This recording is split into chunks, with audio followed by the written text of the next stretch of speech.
Monsieur le député de Marguerite Bourgeois. Alors, toujours dans le cadre de ce débat sur l'adoption de principe du projet de loi numéro 7, je reconnais Monsieur le député de Tachereau. Merci, Monsieur le Président. Ça fait vraiment plaisir de prendre la parole aujourd'hui sur le projet de loi, sur l'adoption du principe du projet de loi numéro 7, qui traite essentiellement, qui vise à simplifier l'État, réduire la bureaucratie, améliorer l'efficacité de l'État. Mon collègue de Laurier-Dorion tantôt prendra la parole, évidemment, aussi pour couvrir d'autres angles. Moi, je vais y aller sur certains angles plus précis, Monsieur le Président. Évidemment, là, améliorer, avoir un État plus agile, avoir un État qui est moins énergivore, évidemment, c'est quelque chose qu'on appelle aussi et qu'on souhaite chez Québec solidaire. On souhaite aussi que les objectifs soient plus clairs. On souhaite aussi que les besoins, que l'État soit plus près des besoins de la population du Québec, évidemment aussi. Par contre, quand on regarde dans le détail ce qui se passe ou ce qui est proposé dans le projet de loi 7, il y a une lecture, une réalité qui s'impose. Parce que derrière la promesse d'efficacité, le projet de loi 7 soulève, à notre avis, de très, très grandes préoccupations. D'abord, il touche des institutions qui sont essentielles, mais ensuite, il risque d'affaiblir l'indépendance scientifique dans notre système de santé publique. Puis il modifie aussi des mécanismes de surveillance puis de reddition de comptes qui protègent les travailleuses, les travailleurs, la population du Québec. Alors, malgré les multiples éléments problématiques qui se retrouvent au sein du projet de loi, je souhaite, moi, m'attarder sur deux éléments plus proches, en fait, des dossiers que je suis et qui me tiennent particulièrement à cœur, soit, d'une part, l'érosion potentielle de l'action communautaire autonome et aussi les risques qui touchent l'environnement, Monsieur le Président. Alors, je vais commencer d'abord par l'action communautaire. Vous savez, l'action communautaire autonome, c'est un système, c'est un modèle qu'on a développé au Québec, particulièrement à partir des années, le milieu des années 90, en 1995 pour être plus précis. Et c'est un modèle unique dans le monde. J'ai eu la chance de m'impliquer dans des organisations ailleurs, dans d'autres juridictions. Et l'action communautaire autonome, la défense collective des droits, ce sont des organisations ou un système d'organisation du communautaire qui, généralement, repose sur l'action bénévole. Alors qu'ici, au Québec, on a décidé de se donner, dans les années 90, des contre-pouvoirs qui seraient financés à même l'État québécois. On a décidé aussi, à partir de 1995, de faire confiance aux communautaires en reconnaissant pleinement leur rôle important dans la société québécoise, en reconnaissant leur savoir, leur connaissance, en reconnaissant leur action qui est ancrée sur les besoins réels des gens qui desservent. Et puis souvent, ces gens-là qui sont aidés, qui sont accompagnés, qui sont défendus par ces organismes en action communautaire autonome ou en défense collective des droits, sont les personnes les plus vulnérables de notre société. Vous les connaissez, vous-même, Monsieur le Président, vous connaissez les organismes. Tout le monde ici a déjà eu soit à travailler, soit maille à partir avec ces organisations. C'est des gens qui défendent les populations qui ont des enjeux au niveau du logement. Ce sont des groupes de femmes, ce sont des personnes qui défendent qui demandent des avancées au Québec pour réduire la pauvreté au Québec. Ce sont des personnes qui défendent, par exemple, les retraités, les personnes âgées, des groupes qui défendent les personnes immigrantes. Toutes ces personnes qui sont souvent considérées comme étant sans voix dans notre société et à qui on donne la chance, à travers l'action communautaire autonome ou la défense collective des droits, on leur donne la possibilité d'être entendus dans la société québécoise. Parce que ces organismes-là participent au débat public et aussi déploient une offre de services que le gouvernement leur a transféré avec le temps. Ça, c'est une richesse qu'on a au Québec. Et malheureusement, le projet de loi 7, il vise une érosion relative au financement de la mission de base de ces organismes. Au Québec, il y a deux fonds actuellement. Il y a le fonds le fonds d'aide à l'action communautaire autonome d'une part, puis il y a le fonds québécois en initiative sociale. Et ce sont deux fonds qui sont séparés l'un de l'autre. Le fonds d'aide en action communautaire autonome a été créé, donc je le disais tantôt, il y a plusieurs années, et il relevait du conseil exécutif pour être sûr qu'il ne soit pas rattaché à un ministère en particulier et donc à l'influence politique. Ça garantissait une certaine autonomie des groupes dans leur financement. Ça leur donnait l'assurance que leur travail allait pouvoir continuer à l'abri des pressions ou de l'intervention politique. Et je pense que c'est très sain d'avoir ça. De l'autre côté, le Fonds québécois dans l'initiative sociale, lui, finance des organismes par projet. Donc, on leur donne un financement suivant des appels à projets que le gouvernement décide. Donc, c'est le gouvernement qui donne des orientations et qui demande au groupe, dans le fond, de postuler, déposer des projets pour espérer avoir cet argent-là et développer une offre de services, développer des initiatives à caractère social. Mais s'il est adopté tel quel, Monsieur le Président, le projet de loi 7 va abolir le Fonds d'aide à l'action communautaire autonome pour le fondre dans le Fonds québécois d'initiative sociale, qui, lui, comme je le disais tantôt, est davantage destiné à soutenir des initiatives de lutte contre la pauvreté et l'exclusion sociale. Donc, ça veut dire quoi? Ça veut dire que sur un paquet d'enjeux, on risque de perdre cette autonomie-là. Je les ai nommés tantôt, là, la question du logement, la question des femmes, des personnes immigrantes, des personnes retraitées, des organismes, par exemple, qui travaillent en défense de droits sur, par exemple, l'orientation de genre, la diversité sexuelle, donc la communauté LGBTQ+. Et ça, c'est un enjeu très, très grand en termes d'autonomie. Comme je le disais tantôt sur la défense collective des droits, autant que sur l'action communautaire autonome.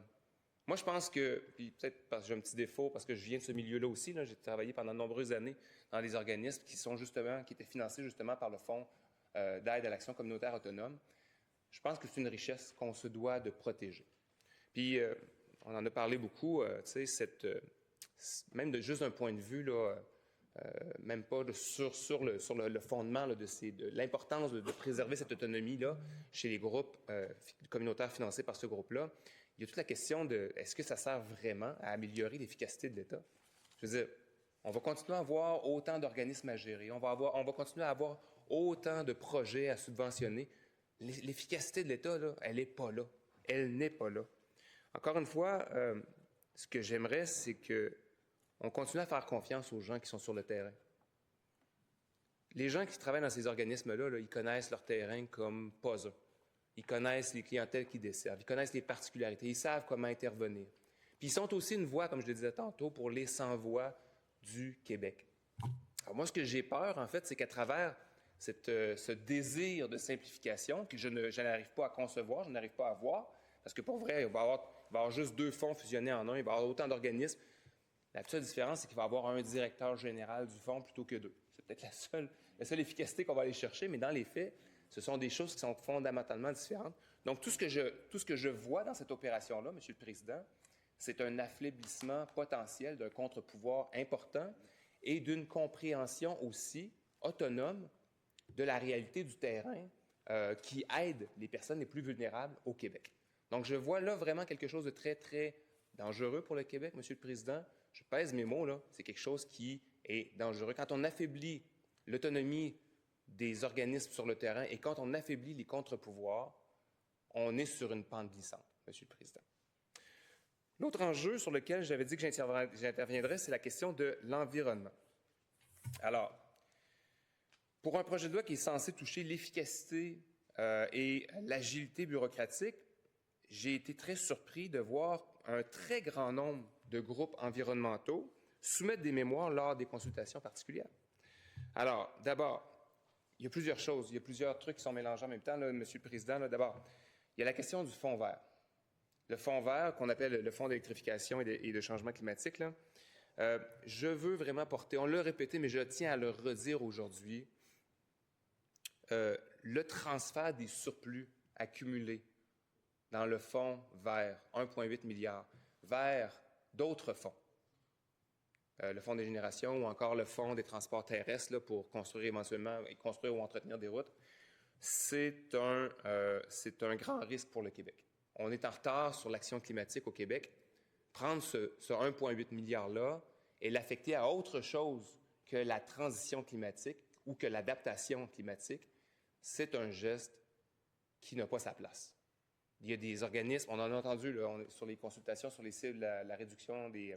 la consultation sur les cibles de réduction de GES à laquelle je participe, on a entendu beaucoup d'intervenants qui venaient du privé, notamment l'industrie de l'aluminium, l'industrie du ciment notamment, le conseil patronal de l'environnement notamment, qui est venu aussi nous dire que leurs clients, même Énergir d'ailleurs aussi, qui disait qu'un tiers, Énergir, c'est intéressant, M. le Président, il disait le tiers de nos clients contribuent au Fonds vert et voient ces sommes-là envoyées au service de la dette de l'État québécois. Il y a quelque chose qui fondamentalement ne fonctionne pas. Évidemment, ils ne s'attendent pas à ce que, comme ils ont contribué pour un tiers, le tiers revienne pour leurs actions climatiques, mais ils s'attendaient à au moins d'avoir une petite partie, que tout s'en va sur le service de la dette. Il y a quelque chose qui fondamentalement est profondément injuste. Il y a quelque chose qui ne fonctionne pas. Donc, ça a été une des premières choses qu'on a vu ressortir de ça. Et évidemment, bien, c'est un enjeu, en fait, qui est soulevé par tout le monde. Mais ce qu'on voit à travers Ah oui, puis je voulais ajouter aussi, c'est que par rapport à ça aussi, la vérificatrice générale du Québec, dans son mémoire, a affirmé que, puis je vais la citer quand même parce que c'est important, cela me préoccupe grandement puisque l'objectif du Fonds des générations est de réduire le fardeau de la dette du Québec et non de contribuer à la lutte au changement climatique. Il me paraîtrait essentiel de prévoir que ce fonds servira à la lutte contre les changements climatiques, par exemple au financement du transport en commun. Ça semble être la moindre des choses que de prendre de l'argent qui est envoyé dans un fonds dédié, qui s'appelle le Fonds pour l'électrification et les changements climatiques, anciennement appelé le Fonds vert, serve à ce pourquoi ce fonds est dédié, Monsieur le Président.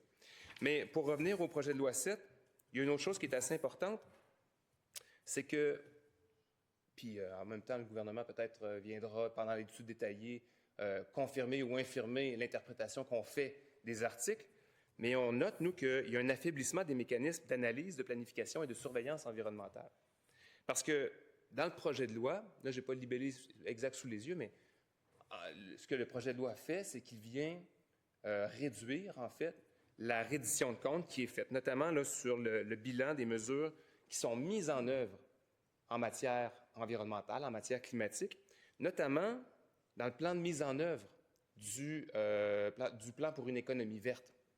Donc, le PL7 vient en quelque sorte éliminer la reddition de comptes qui devrait être faite annuellement sur chacun des plans de mise en œuvre du plan pour une économie verte. Donc, comment voulez-vous qu'on fasse une action climatique qui a du bon sens si on navigue à vue parce qu'on n'a aucune idée de si ce qui vient d'être fait dans la dernière année a tenu la route, a donné des résultats? C'est quelque chose de quand même assez inquiétant, disons, considérant qu'on doit toujours faire plus en matière climatique. Alors, tout ça, là, le transfert des fonds du Fonds vert vers le service de la dette du Québec, l'affaiblissement de la reddition de comptes environnementale, ajouter au recul annoncé des cibles de GES, parce qu'évidemment, là, sur les cibles, j'en ai parlé, j'ai fait une question là-dessus la semaine passée d'ailleurs, on comprend bien là, que le ministre de l'Environnement veut toujours atteindre 37,5 % de réduction des cibles de GES par rapport à 90, mais pas en 2030, en 2035. Tout ça, ça prend la forme du plus grand recul environnemental de l'histoire du Québec, M. le Président.